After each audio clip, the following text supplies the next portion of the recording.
Tokyo Olympic में 30 खिलाड़ियों का सबसे बड़ा दल, सबसे ज्यादा मेडल की उम्मीदें और मेडल जीतने वाले खिलाड़ियों को सबसे ज्यादा इनामी राशि। इन सभी बातों में एक चीज कॉमन है, वो है हरियाणा। भारत का खेल प्रदेश, एशियन गेम्स हो, कॉमनवेल्थ गेम्स हो या खेलों का महाकुंभ ओलंपिक हो, हर विश्व स्तरीय प्रतियोगिता में झंडा गाड़ने वाला राज्य हरियाणा है।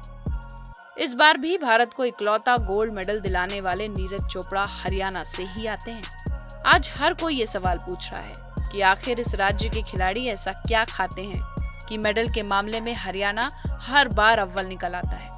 हरियाणा सरकार कैसे देश में सबसे बेहतरीन खिलाड़ी पैदा कर रही है, जानेंगे आज के इस वीडियो में। आप देखते रहें नो दिस। सबसे पहले जानते हैं ओलंपिक में भारत का इतिहास। भारत ने साल 1900 में पहली बार ओलंपिक में हिस्सा लिया था। तब से लेकर अब तक भारत ने 35 ओलंपिक में 35 मेडल जीते। इनमें 10 गोल्ड, 9 सिल्वर और 16 ब्रॉन्ज मेडल हैं। इन 10 गोल्ड मेडल में 8 अकेले हॉकी में मिले हैं। एक समय था जब हॉकी में भारत की बादशाहत हुआ करती थी। 1928 से 1956 तक भारतीय हॉकी टीम ने लगातार 6 ओलंपिक में 6 गोल्ड मेडल हासिल किए। इसके अलावा 1964 और 1980 के ओलंपिक में भी भारतीय हॉकी टीम की झोली में गोल्ड मेडल आया। साल 1980 के बाद 28 साल तक भारत ने ओलंपिक में एक भी गोल्ड नहीं जीता। 2008 में अभिनव बिंद्रा ने men's 10 metre air rifle event में गोल्ड मेडल जीतकर ये सूखा खत्म किया। इसके बाद 2012 ओलंपिक और 2016 ओलंपिक में भी भारत गोल्ड से खाली हाथ रहा। लेकिन इस साल हुए टोक्यो ओलंपिक में नीरज चोपड़ा ने जावलिन थ्रो इवेंट में इतनी दूर भाला फेंका कि गोल्ड मेडल पर जा गिरा। नीरज चोपड़ा ने भारत के लिए एक इतिहास रच दिया। एक तरफ भारत ने पिछले 12 सालों में पहला ओलंपिक गोल्ड मेडल जीता, तो वहीं दूसरी तरफ ओलंपिक में भारत के लगभग 120 साल के इतिहास में नीरज चोपड़ा पहले एथलीट बने जिन्होंने भारत को गोल्ड दिलाया। ओलंपिक के बाद फिर क्यों खबरों में है हरियाणा? 2020 टोक्यो ओलंपिक भारत के लिए कई मायनों में खास रहा। भारत का ओलंपिक में अब तक का सबसे बड़ा दल भेजना, नीरज चोपड़ा का एथलेटिक्स इवेंट में गोल्ड जीतना और मेडल के लिहाज से ओलंपिक्स में भारत का अब तक का सर्वश्रेष्ठ प्रदर्शन। टोक्यो ओलंपिक 2020 में कई बातें खास थी। एक बार फिर हरियाणा खबरों का केंद्र बन गया। ओलंपिक में भेजे गए 127 खिलाड़ियों के दल में सबसे ज्यादा 30 हरियाणा से थे।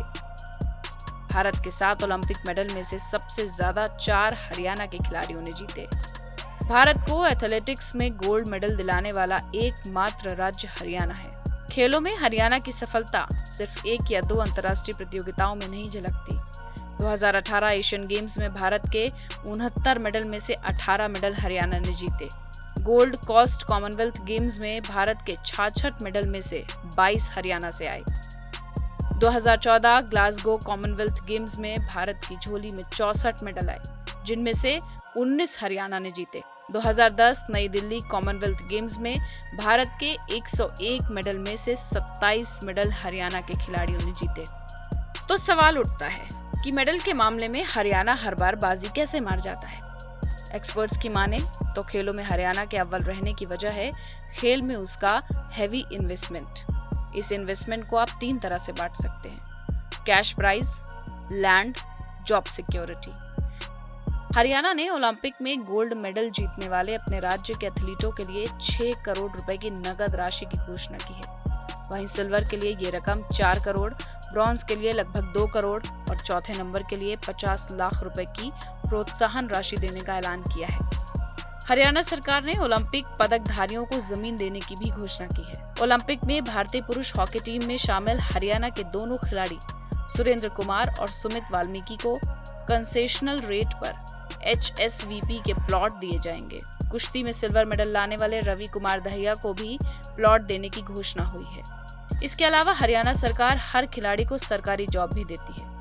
नीरज चोपड़ा को इंडियन आर्मी में सूबेदार पद, संदीप सिंह को DSP हरियाणा पुलिस, विजेंद्र सिंह को हरियाणा पुलिस में DSP पद, दीपक पुनिया को इंडियन आर्मी में नायब सूबेदार का पद, साइना नेहवाल को हरियाणा पुलिस में DSP पद ऑफर किया गया। लेकिन हरियाणा में खिलाड़ियों को प्रोत्साहन देने की शुरुआत कैसे हुई? हरियाणा में खिलाड़ियों को प्रोत्साहन देने की प्रक्रिया दशकों से चली आ रही है। इसकी शुरुआत आजादी के बाद से मानी जाती है। आजादी के बाद हरियाणा के लोगों ने खेलों में बढ़ चढ़कर हिस्सा लिया। नारनौल, रेवाड़ी, भिवानी जैसे हरियाणा के दक्षिणी हिस्सों में जहां आर्मी का इन्फ्लुएंस शुरू से ज्यादा था, वहां के नौजवानों ने खेलों में ज्यादा रुचि दिखाई।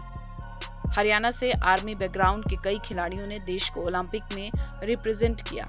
ओलंपिक से वापस लौटकर ये खिलाड़ी कोच बन गए और आने वाली पीढ़ी को ओलंपिक के लिए तैयार करने लगे। इस तरह से ओलंपिक मेडल का ख्वाब एक जनरेशन से दूसरी जनरेशन को सौंपे जाने की प्रक्रिया भी शुरू हुई।